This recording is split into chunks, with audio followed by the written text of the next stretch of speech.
Hello and welcome to Everything End of Life with me, Jason Cottrell, and guests. And today we have the beautifully effervescent Katy Billimore, who will be talking to me about a thing called Singlepoint. She's from St Helena, and Singlepoint is a call centre that is like no other. And you can call there if you have an incurable illness. You can self-refer. You can be referred by doctors. But they have a panel of nurses and paramedics ready to come out and help you should you get into difficulty. So let's hear more about that. Remember, if you like the podcast, do share, do say some things on Facebook, whatever you like. I don't mind. Let's hear from Katy without further ado.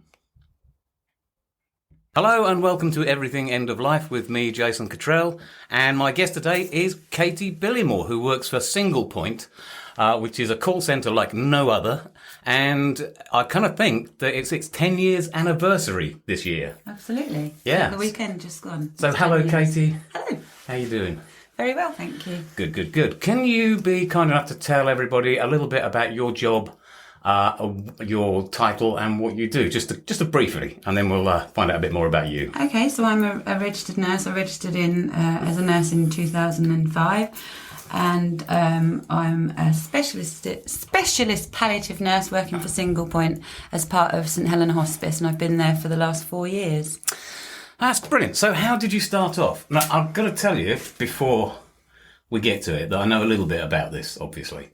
And I've got to confess that when I started as a palliative HCA, healthcare assistant, I went to the job not knowing that was what the job was. Actually, somebody just said, do you want to retrain? Because my cooking oil distribution business went south.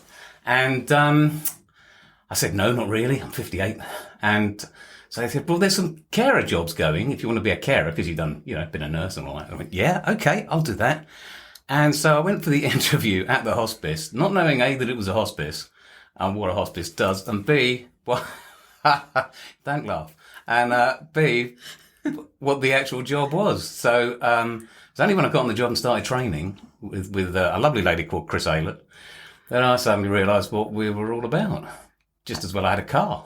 Yeah, and I did the same thing. Yeah, so as you know, which is why you're asking this question. Yeah, so do tell us. So I was working at the hospital in care of the elderly for a lot of years, and I wasn't. The end of life care there was mixed bag. Yeah, I mean, no, quite uniform. Right.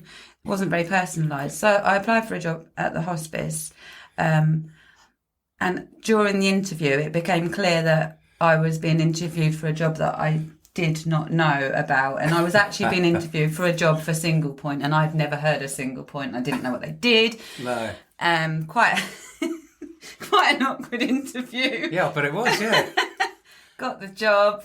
Here we are. Happy days. Happy days. Read the small print. I wonder how many people actually are really inspired to go and work for the hospice, or actually how many just accidentally turn up there.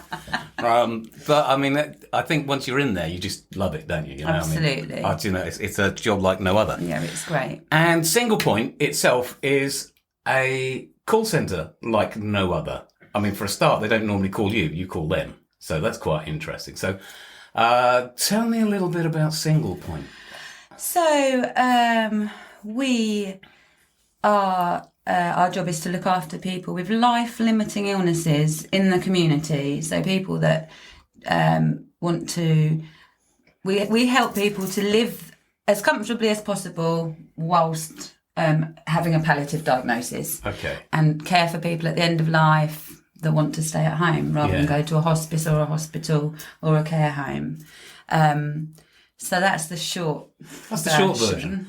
So they call in and they say, well, I've got a real problem with my relative or with myself, or I can't find enough medication and it's Friday, that sort of thing. And then you either advise them or go and make a home visit. Is that like? Yep, absolutely. So we do rapid response visits. We have clinical nurse specialists that can go out and do prescribing, and the nurses go out and do symptom control and emotional support, and just help out with as best we can with what's happening, really. Yeah, so managing the situation. Yeah, absolutely. And trying to provide a bit of support for people at home, because it's quite isolating looking after someone at home. Yeah. I know, I've done it. I looked after my mum, bless her, for 8 years. Yeah. But I was very lucky. One, she was a really great patient. She never used to complain unless you stood in front of the telly. and then she'd just kind of push you out the way with a hand, wave you out the way. And I had carers coming in and helping, so a couple of times a day, which was fabulous and very, very helpful, Yeah. because it meant I wasn't on my own. I mean, I've got a great family anyway, so they were all very supportive, and that was great. But my brother is he's a carpenter, builder, he's got a job doing that. My sister was an artist, and I was a nurse, so who was going to end up looking after mum? Well, there you go. Yeah. Anyway, so this isn't actually about me. I know, most things usually are. So let's just have a little look at the common types of calls. It's like a SWAT team. So what are the common kind of calls that you tend to get? I would say mostly is about symptom control. So it'd be people calling in that a relative is in pain, a relative is agitated, a relative is vomiting, those kinds of things. But you do get. I've taken my last painkiller, and it's 6 o'clock on a Friday evening, You do get and that. I haven't got any more, and I need another one at 8 o'clock in the morning. Yeah. We get those kinds of things as well. So it's like one extreme to the other, really. So then, you go out into many different types of situations. And I'm guessing that can be quite unnerving or quite exhilarating. I think it's a bit of both. Okay. Tell us about that. So most of the time it's a really lovely feeling that if you can make a difference to someone, if you can go into a situation that's a crisis situation and spend some time and come out knowing that you've made that situation better. However, people that are struggling, with someone dying, there's a lot of emotion. And emotion does make people act in strange ways sometimes. Okay, such an example I think I already know. Yes. You had to break up a fight. I had to break up a fight. I mean, that's not a good time to have a fight. No. I thought, And it was a night time, and I did have a healthcare assistant with me who was new and agency and hadn't worked in Singlepoint before. Goodness knows what she thought. But there was a young son. Mum was poorly, mum was dying. There was a lot of people there. Yeah, they started fighting in the room in front of mum, and I just shoved them all out of the room and said, that's not appropriate. Go in the garden and do that. Yeah. Because you're trying to keep things calm. And you can't have punch-ups happening. No, it's just not okay. It's really not ideal. No. Is it? What I do like is the phrase. I mean, people talk about trying to give people a good death. Well, I'd like to go one further and say it should be a beautiful death. And the example I think I've given you before was of my mother, who I had. She was dying. She was over the weekend had getting organ failure. So we knew she was on her way out. We had the word from the doctor. Didn't know anything about hospices at that time. I might give him one a call if I'd have known. Yeah. She gave us. She was just lying in bed, very quiet, very sedate. We had time to get my sister and my brother and my nephew all around the bed, and we sat down and I held her hand, and we literally watched her last heartbeat, and she was so calm and relaxed. Not everybody goes that way. Okay. No. I mean, I get that, but that's what we're aiming for. But yeah, absolutely. So that's the best outcome of a sad situation. So we spoke about this before, that I was able to look after my dad at home. Yeah. And my dad had a beautiful death. It was so perfect. It was the Queen's Jubilee weekend. Yeah. And he kept asking for the children to come and see him. The children all came to see him. He was holding court. He was funny. He wasn't scared. He was comfortable. He had his fags. He had his cup of tea, his chocolate cake, and it was just perfect. Yeah. And that's how I would want everybody to experience it, but they don't, do they? But that's what we try to achieve. On that point, things have moved on since I trained as a nurse. Because when I was a student nurse, my grandfather was on St Michael's, which is in Severals Hospital, which is closed down now. Yeah. A big old institution. But as a student nurse, I would go and sit on his bed and roll his fags for him. And then he'd go into the day room and he'd smoke them, and the nurses would look at me somewhat disapprovingly, but not say a word, not say a dicky. Yeah, there was a day room you were allowed to smoke in. So. That's right, so that's going to be a thing. How things have moved on. Yeah, that was kind of crazy, wasn't it? Yeah. So I think one of the things that comes up for me is people find it difficult to have these conversations about death. Yes. They don't like to use the actual term dying, death, they're dead. They find it quite brutal. Yeah. And I think you've had experience of that.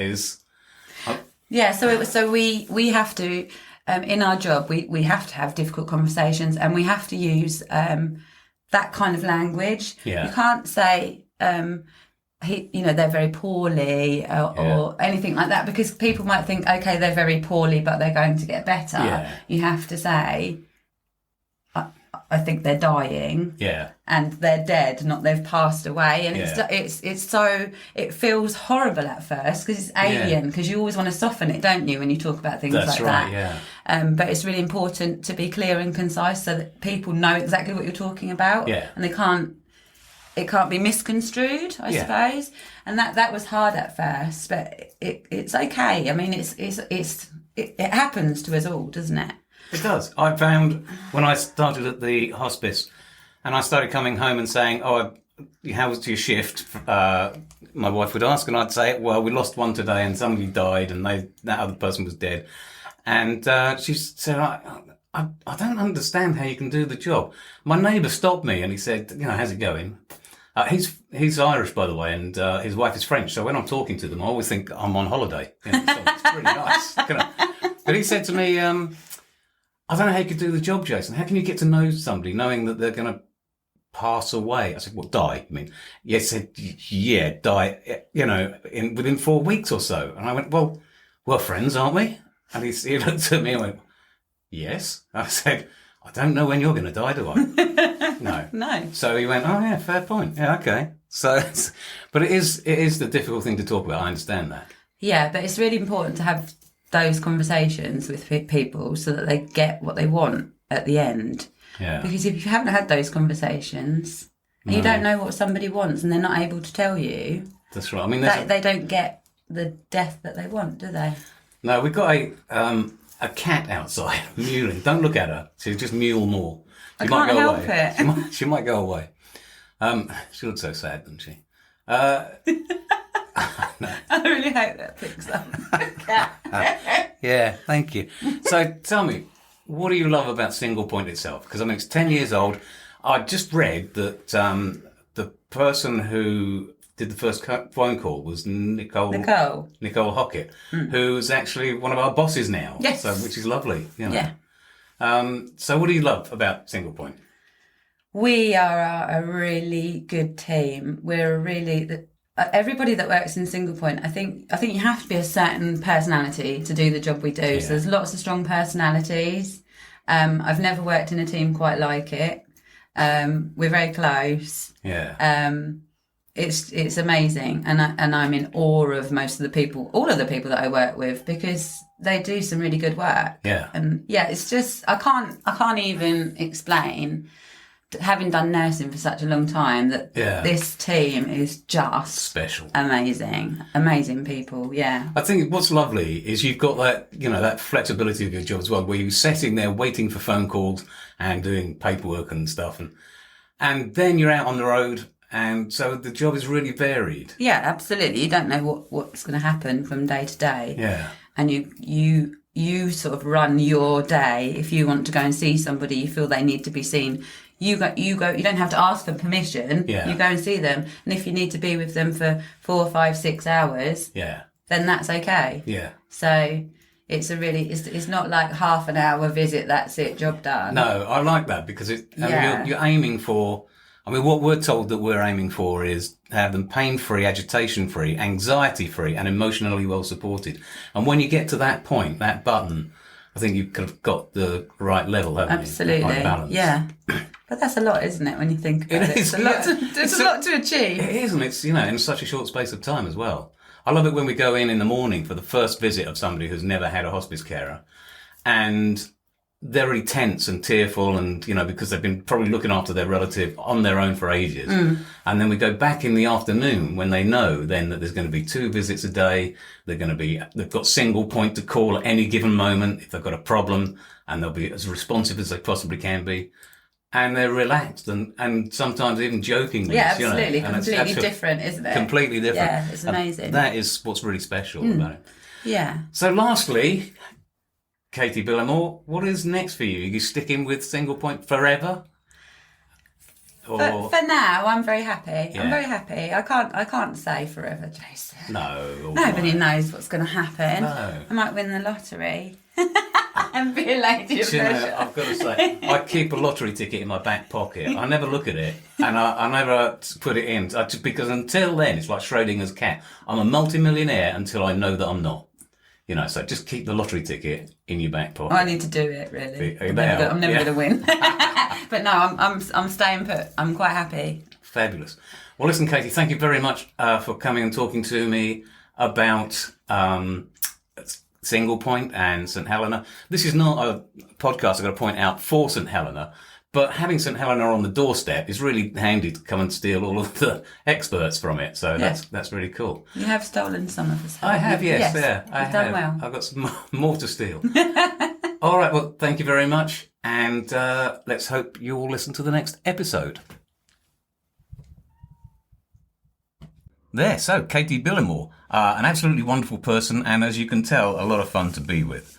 And talking about Singlepoint, which is an incredible organisation. I'd say it's part of an organisation of St Helena, the hospice.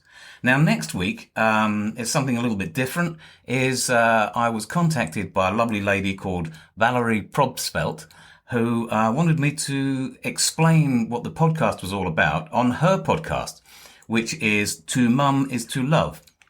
Now, as I say, she's from Chicago and wanted to talk about all sorts of different things, from what the podcast is actually about, how do we leave a legacy for our children, how do we live in the moment, all kind of different things, the brain, family fun, whole range of subjects. So tune in next week and hopefully you'll enjoy our little chat. I mean, she's got some incredible stories. If you enjoy the podcast, share on Facebook or just on any social medium, and I'd be very grateful. Thanks very much for listening.